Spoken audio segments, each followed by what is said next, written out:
Assalamualaikum warahmatullahi wabarakatuh. Perkenalkan, nama saya Nadia Syifa Azahra dengan NIM 28025305114 dari kelas LC80.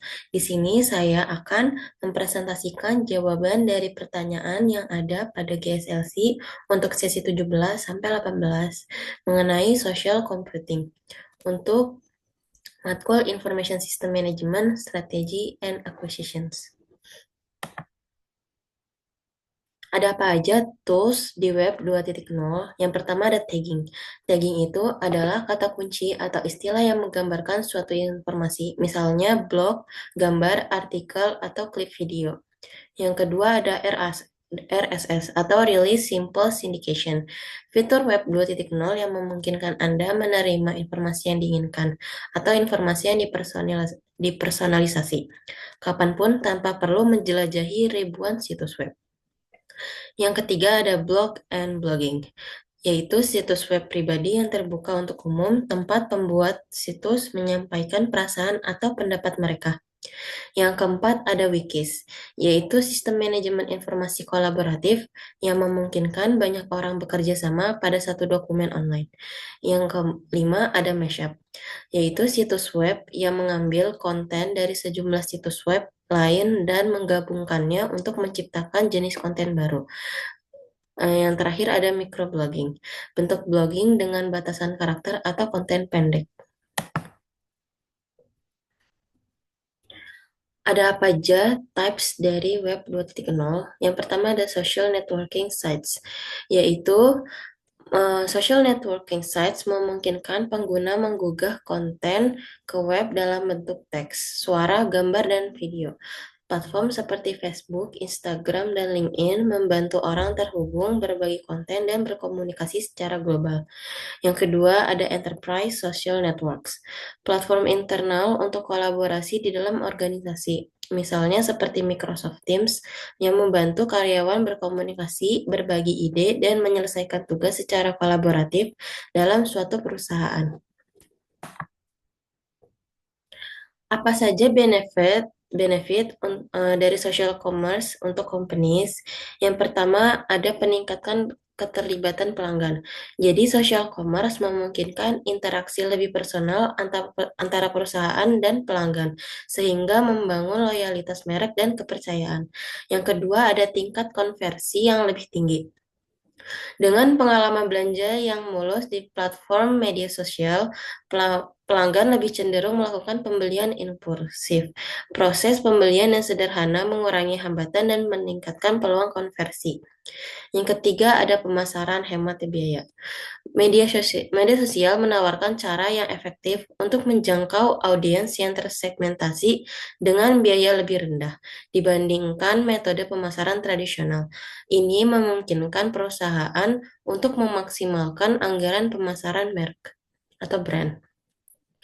Data yang terakhir ada data pengguna yang kaya. Interaksi di social commerce menghasilkan data untuk memahami preferensi pelanggan dan menyempurnakan strategi pemasaran.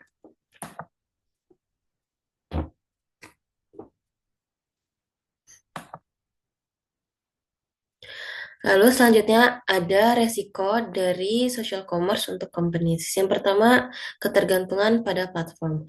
Perusahaan menjadi sangat bergantung pada platform media sosial untuk penjualan yang dapat beresiko jika terjadi perubahan kebijakan. Hal ini dapat mempengaruhi visibilitas dan aksesibilitas produk. Yang kedua, risiko keamanan dan privacy. Dan transaksi di platform media sosial membawa risiko terkait keamanan data dan privasi pengguna. Kebocoran data atau serangan cyber dapat merusak reputasi brand dan kepercayaan pelanggan. Yang ketiga ada biaya iklan yang meningkat. Meskipun social commerce bisa hemat biaya iklan di media sosial dapat meningkatkan seiring dengan meningkatnya persaingan untuk mendapatkan perhatian audiens target. Yang keempat, ada tantangan dalam mengelola umpan balik negatif.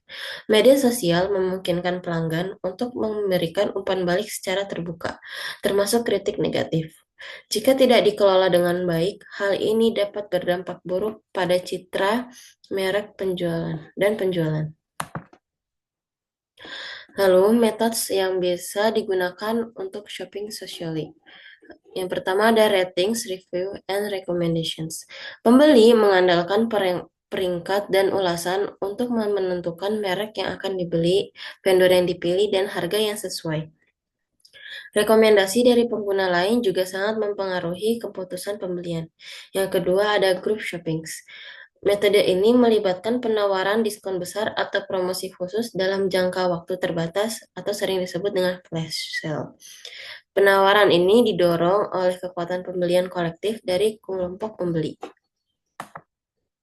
Yang ketiga ada shopping communities and clubs. Klub belanja eksklusif menyelenggarakan penjualan jangka pendek yang sering menampilkan merek-merek mewah dengan diskon besar. Penawaran ini biasanya dipromosikan melalui pemberitahuan email kepada anggota. Yang terakhir ada social marketplaces and direct sales.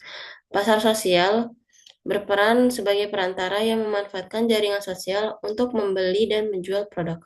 Anggota dapat memasarkan kreasi mereka dan menjangkau audiens yang ditargetkan secara efektif. Lalu, pertanyaan dari the innovative ways to use social networking sites for advertising and market research.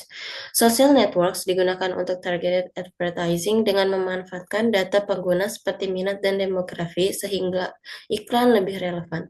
Perusahaan juga bisa berinteraksi langsung dengan pelanggan melalui komentar, pesan, atau live streaming untuk membangun hubungan. Influencer dipakai untuk menjangkau audiens lebih luas dan meningkatkan kepercayaan merek. Survei dan polling online membantu memperoleh umpan balik pelanggan secara cepat. Lalu ada analitik media sosial dimanfaatkan untuk mengidentifikasi tren dan mengevaluasi kampanye. Konten interaktif seperti video viral atau tantangan kreatif digunakan untuk meningkatkan kesadaran brand, menciptakan dampak besar dengan biaya yang lebih efisien. Lalu, how social computing improves customer service. Social computing memungkinkan perusahaan merespon keluhan dan pertanyaan pelanggan dengan cepat melalui media sosial atau chatbot. Perusahaan dapat memantau ulasan dan komentar untuk mengidentifikasi masalah dan mengatasinya lebih cepat. Keterlibatan pelanggan di komunitas online atau forum membantu perusahaan mendapatkan masukan dan meningkatkan layanan. Data dari social computing memungkinkan personalisasi layanan, menawarkan solusi yang lebih baik sesuai dengan kebutuhan pelanggan, menangani keluhan dengan baik di media sosial yang dapat meningkatkan reputasi pelanggan karena pelanggan merasa dihargai dan terlibat, yang pada gilirannya meningkatkan loyalitas pelanggan. Selanjutnya, how are different ways in which human resource manager make use of social computing? Yang pertama ada rekrutmen karyawan. Menggunakan platform seperti LinkedIn untuk mencari dan merekrut kandidat potensial dengan kualifikasi yang sesuai. Yang kedua ada peningkatan kolaborasi internal. Memanfaatkan tools seperti Yammer atau Microsoft Teams untuk meningkatkan komunikasi dan kerjasama antara karyawan dan dalam organisasi. Yang ketiga ada pelatihan dan pengembangan. Menyediakan pelatihan online dan webinar melalui platform media sosial atau Learning Management System or LMS.